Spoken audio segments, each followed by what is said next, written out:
전문적으로 훈련받은 요리사로서 다양한 동물 고기를 요리한 경험이 있는 그는 자신의 매력적인 아내를 여러 부분으로 나눠 오븐에 넣고 수프로 끓이는 것에 매우 자신감을 가졌습니다. 하지만 그는 사람 고기를 삶을 때 나는 특유의 톡 쏘는 냄새가 매우 특징적이며 쉽게 감지될 수 있다는 사실을 알아차리지 못했습니다. 그것은 끈질기고 진한 악취로 화학 혼합물을 사용해도 숨길 수 없는 냄새였습니다. 바로 이 악취 때문에 그의 범죄가 드러났습니다. 이 실제 사건을 알아보기 전에 좋아요와 구독을 눌러 전 세계의 가장 충격적인 사건들을 놓치지 마세요. 이것은 완전히 평범한 내용을 담고 있는 녹음 파일로 특별한 점은 전혀 없습니다. 하지만 아무도 이 무해해 보이는 녹음 파일이 끔찍한 사건의 시작점이 될 것이라고는 상상하지 못했습니다. G'day, is this a 24-hour electrician?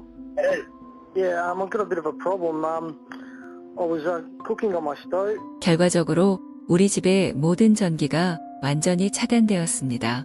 지금 바로 수리하러 오실 수 있나요? 전화를 건 사람은 자신을 마르쿠스 피터 볼크라고 소개하며 호주 브리즈번 시내의 고급 아파트 단지에 거주한다고 했습니다.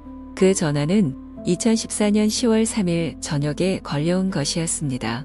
전화를 받은 즉시 전기기술자 브래드 코인 씨는 마르쿠스가 제공한 주소로 바로 출발해 수리를 진행했습니다. 그곳은 테너리페 지역에 위치한 버브런 3이라는 이름의 새 아파트 건물이었으며 시내에서 가장 번화하고 고급스러운 지역 중 하나였습니다. 브래드는 새로 지어진 아파트에 세련된 장식이 있는 넓은 로비를 지나갔습니다. 몇몇 주민들이 저녁 식사를 준비하기 위해 쇼핑한 물건을 들고 분주히 움직이고 있었고 분위기는 매우 활기찼습니다. 전기기술자는 추상미술 작품이 전시된 우편함 구역을 지나 복도 쪽으로 갔고 공기 중에 희미하게 떠도는 이상한 냄새에 약간 불편함을 느꼈습니다. 하지만 상황은 마르쿠스가 1층의 3번 아파트 문을 열고 브래드를 초대했을 때 훨씬 더 심각해졌습니다. 안으로 들어서는 순간 브래드는 극도로 진하고 불쾌한 악취가 아파트 전체를 뒤덮고 있다는 것을 느꼈습니다. 이를 본 전기기술자 브래드는 마르쿠스에게 냄새가 너무 심하니 주의하라고 충고했습니다. 마르쿠스는 자신이 요리사이며 식사를 준비하기 위해 돼지 뼈로 육수를 끓이고 있어서 그 냄새가 육수 때문일 수 있다고 설명했습니다. 하지만 브래드는 자신이 맡은 냄새가 돼지 뼈 육수 냄새와는 다르다고 말하고는 곧 작업을 시작했습니다. 그는 당시 집주인의 안색이 변해 매우 긴장해 보였다는 것을 눈치채지 못했습니다. 부엌 쪽으로 이동하자 브래드의 발 아래 깔린 카펫이 사각거렸고 그의 손전등 불빛이 어두운 주방 구석을 비추자 악취가 점점 더 강해졌습니다. 브래드는 주방에 대형 산업용 냄비, 채, 고무장갑, 집주인의 표백제 병이 놓여 있는 것을 보았습니다. 또한 그는 주방에 피가 여기저기 흩뿌려져 있는 것을 발견했고 이 순간 전기기술자의 마음속에 불안함이 밀려들었습니다. 집주인의 손가락에 상처가 있어 붕대를 감은 것을 본 후 브래드는 그가 실수로 칼에 손을 베인 것이라고 생각하며 조금 안도했습니다.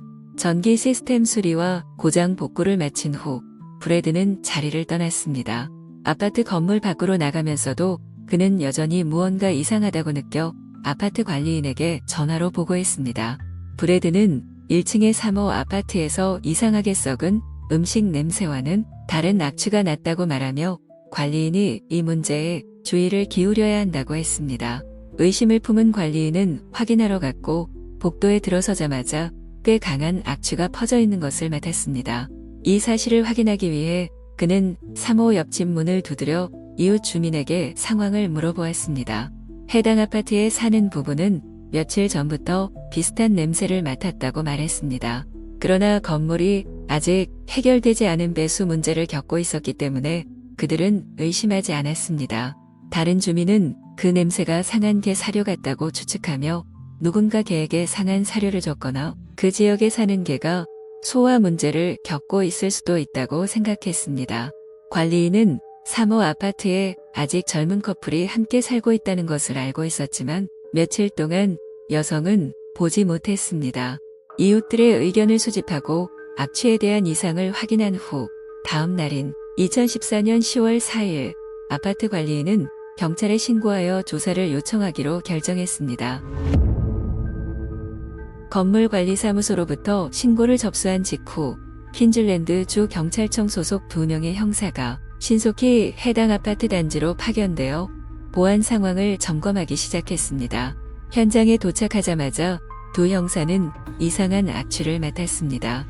한 형사는 이 냄새는 근무 중 한 번도 맡아본 적이 없어 말로 설명하기 어렵다고 말했습니다. 마르쿠스 피터 볼크 즉 아파트 소유주와 접촉했을 때 두 형사는 그가 매우 평범해 보였고 수사 과정에도 적극 협조하는 모습을 보였다고 말했습니다.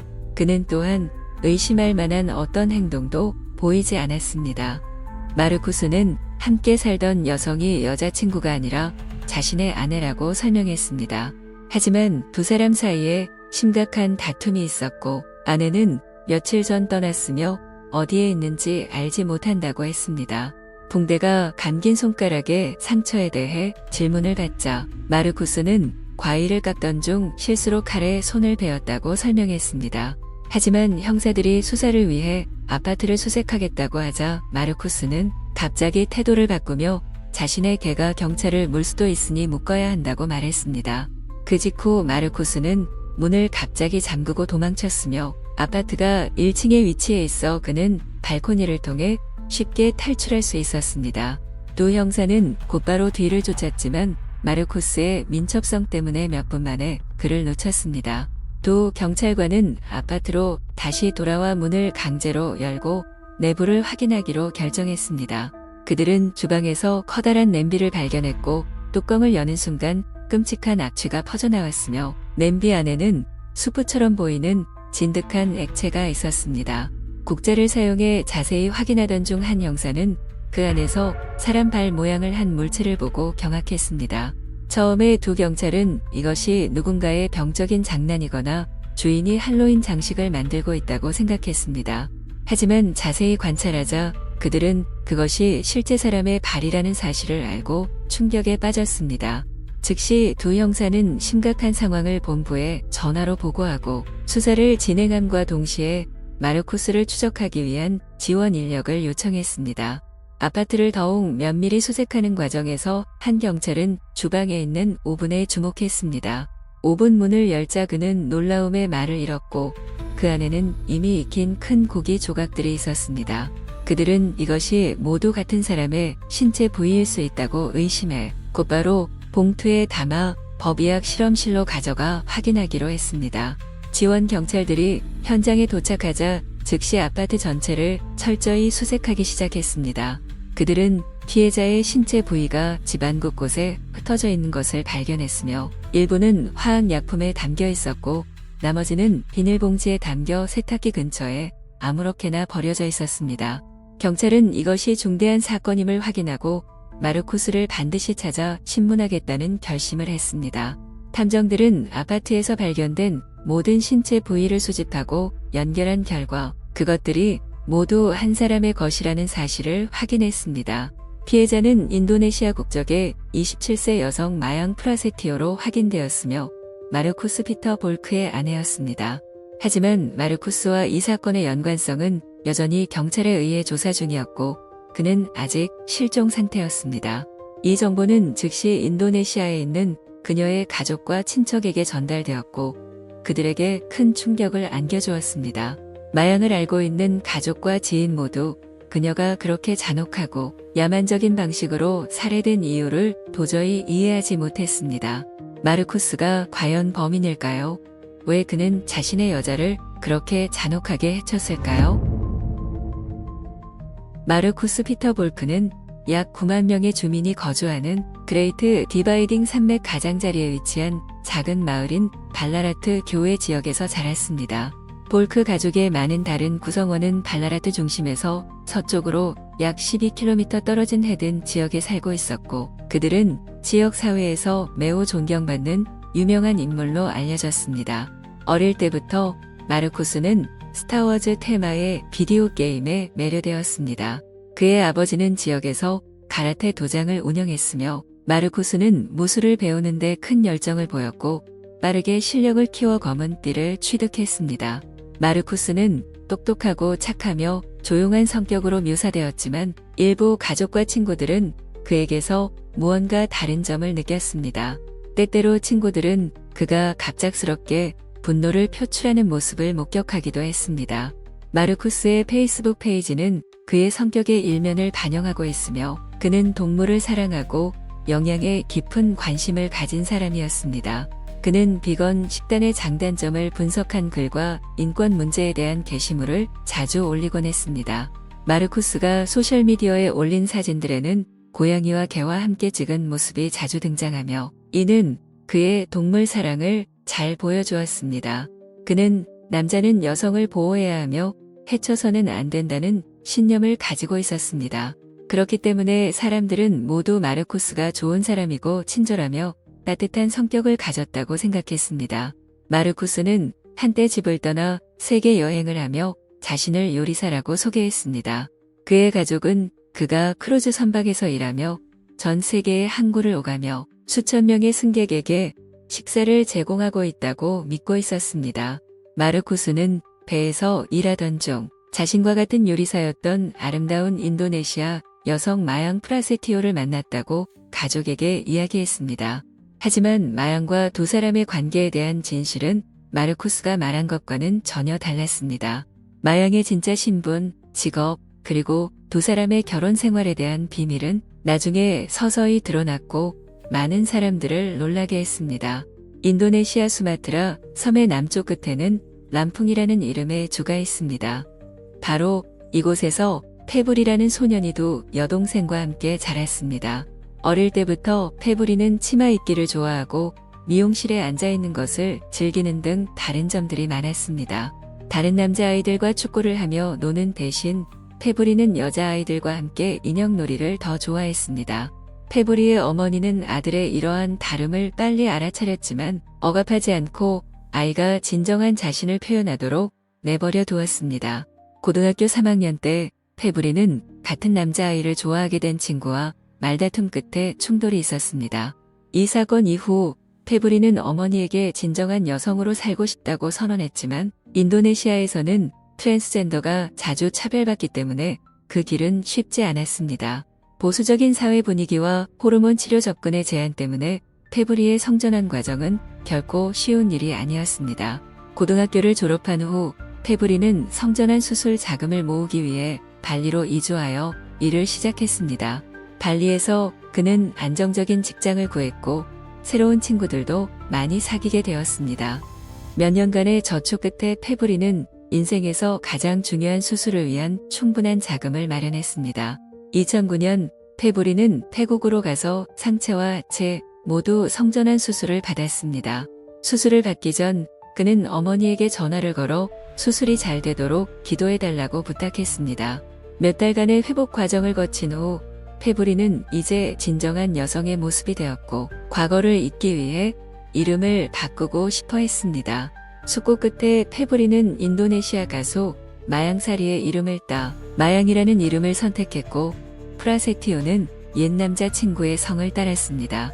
그렇게 해서 착한 소년 페브리는 마양 프라세티오라는 이름의 아름답고 효심 깊은 딸로 다시 태어났습니다.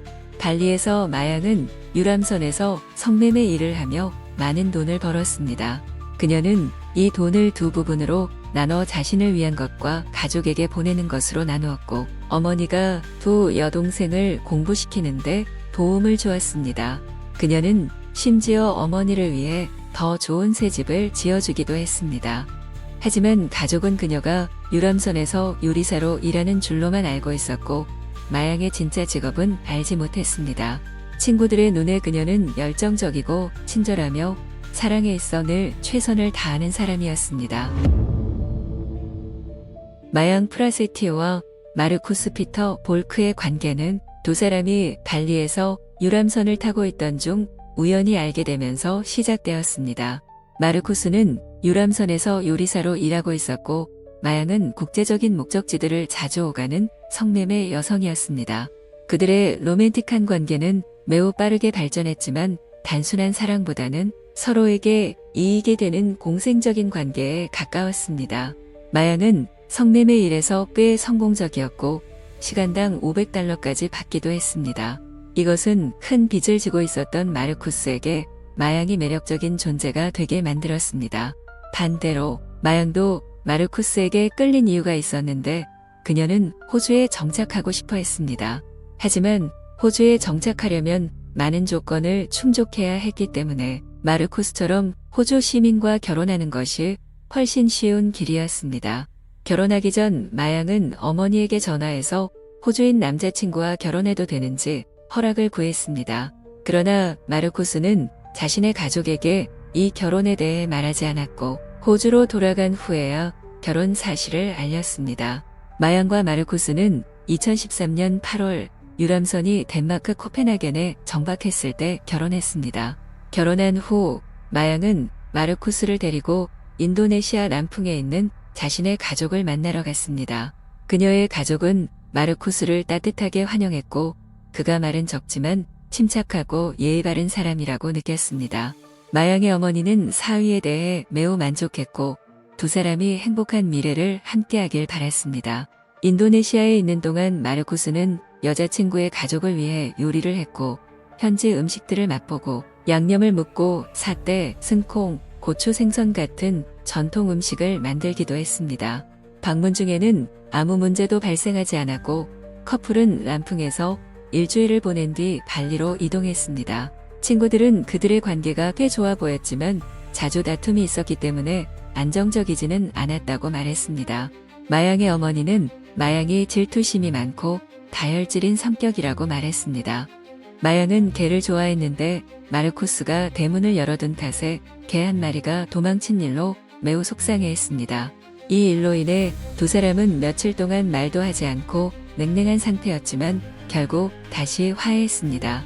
결혼 후 커플은 호주로 돌아가 함께 살았습니다. 마양은 마르쿠스가 신용카드 빚을 갚을 수 있도록 남성 성매매 일을 소개했고 마르쿠스는 그녀가 이민 비자를 신청하는 것을 도왔습니다. 멜버른에서 마양은 플레저 돔이라는 도시 최고의 남성과 트랜스젠더 대상 고급 성매매 중개업체에서 일했습니다.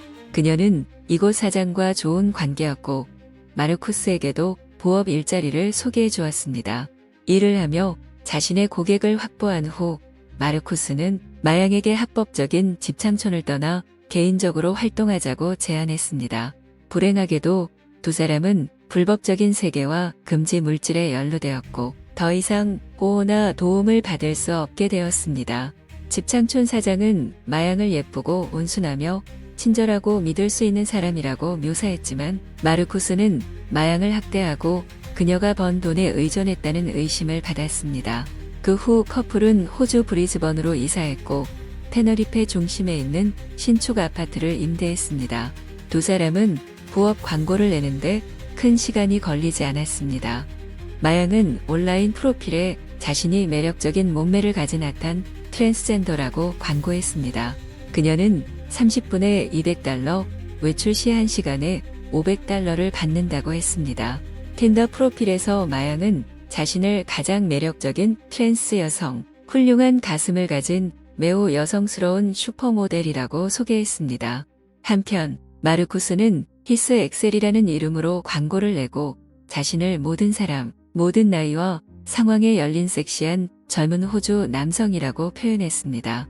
하지만 시간이 지나면서 마양은 브리즈번에서의 단조로운 삶에 지루함을 느끼기 시작했습니다. 그녀는 항상 고향처럼 여겼던 발리를 그리워했고 다시 돌아가고 싶어 했습니다.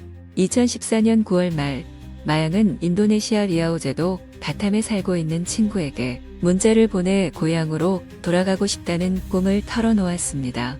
친구들의 조언을 들은 마양은 감정을 안정시키려 했고 호주에 몇 달 더 머물기로 결심했습니다.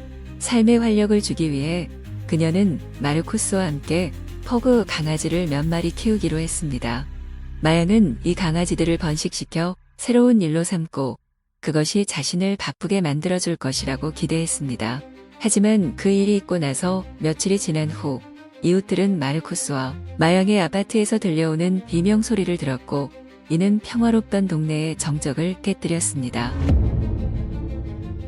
2014년 10월 2일 마르쿠스는 한 고객을 자신과 마양이 함께 살고 있는 아파트로 데려갔습니다.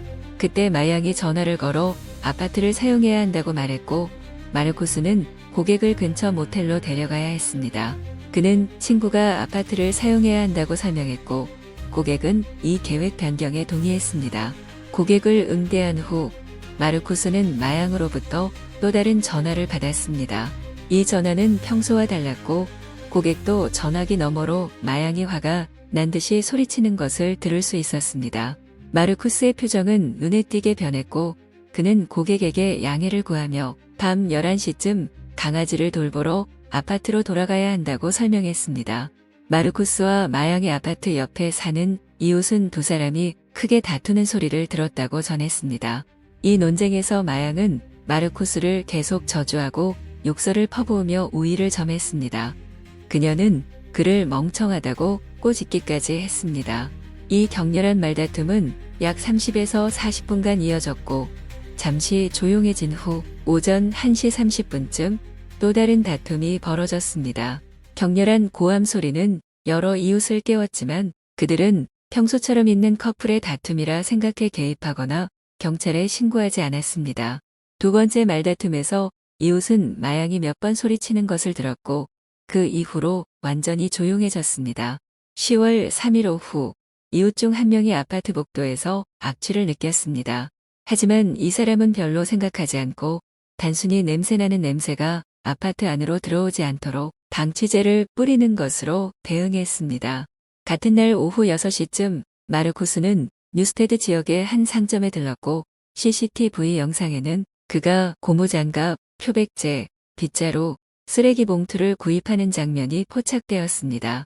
그날 저녁 또 다른 이웃은 탄 음식 냄새를 맡고 마르코스에게 물었고 그는 수프를 끓이다가 태웠다고 대답했습니다. 또한 이 이웃은 고기 굽는 냄새도 맡았으며 마르코스가 저녁을 준비하는 줄 알고 더 이상 묻지 않았습니다. 이후 상황은 영상 초반에 설명된 대로 진행되며 마르코스는 전기기사를 불러 집으로 오게 했고 경찰은 사건을 발견하게 되었습니다. 집에서 발견된 흉기의 지문을 확인한 결과 모두 마르코스와 일치했고 경찰은 그가 범인임을 확신했습니다. 경찰팀은 마르코스가 도망친 지역을 중심으로 봉쇄선을 설치했습니다. CCTV 영상에는 그가 도망칠 때 칼을 들고 있었고 주택가를 빠르게 지나 골목길로 들어가는 모습이 보였습니다. 앞쪽에 있는 벽돌 건물의 틈을 발견한 그는 그 사이로 몸을 숨겼습니다. 그 지역에는 바퀴가 달린 산업용 쓰레기통들이 있었고 마르코스는 그 안으로 기어들어가 뚜껑을 닫았습니다. 경찰은 지원 병력과 탐지견을 요청했고 쓰레기통을 발견한 뒤 마르코스에게 나올 것을 소리쳐 명령했습니다. 하지만 아무런 반응이 없었고 경찰은 총을 꺼내 쓰레기통을 걷어차서 넘어뜨렸습니다. 그와 동시에 마르코스의 시신이 밖으로 튀어나왔고 그는 스스로 가한 상처로 인해 사망한 상태였습니다. 마르코스가 경찰의 추적 중 사망했기 때문에 사건에 대한 조사가 시작되었고 수일간의 조사 끝에 당국은 경찰이 마르코스 볼프의 죽음에 책임이 없다고 발표했습니다. 당국은 마르코스가 아내 마양이 그의 남성 성매매 사실을 가족에게 폭로하겠다고 위협하자 그녀를 살해한 것으로 보고 있습니다. 사건이 밝혀지자 마르코스의 가족은 그의 실제 직업에 대해 처음 알게 되었습니다. 가해자와 피해자 모두 사망했기 때문에 사건은 재판에 회부되지 않았습니다. 마양의 어머니는 딸이 끔찍하고 잔혹하게 살해되었음에도 사위 마르코스를 용서했으며 그의 가족에게 어떤 요구도 하지 않았다고 말했습니다. 그녀는 자신이 이미 증오를 내려놓았으며 마르코스를 딸 마양을 사랑했던 것처럼 사랑했다고 밝혔습니다. 여러분은 이 끔찍한 이야기에 대해 어떻게 생각하시나요? 아래 댓글로 의견을 남겨주세요. 다음 끔찍한 사건들을 놓치지 않도록 구독 버튼을 눌러주세요. 여러분의 응원이 저희가 더 흥미로운 사건을 전해드릴 수 있는 원동력입니다. 함께 해주셔서 감사드리며 다음 영상에서 다시 찾아뵙겠습니다.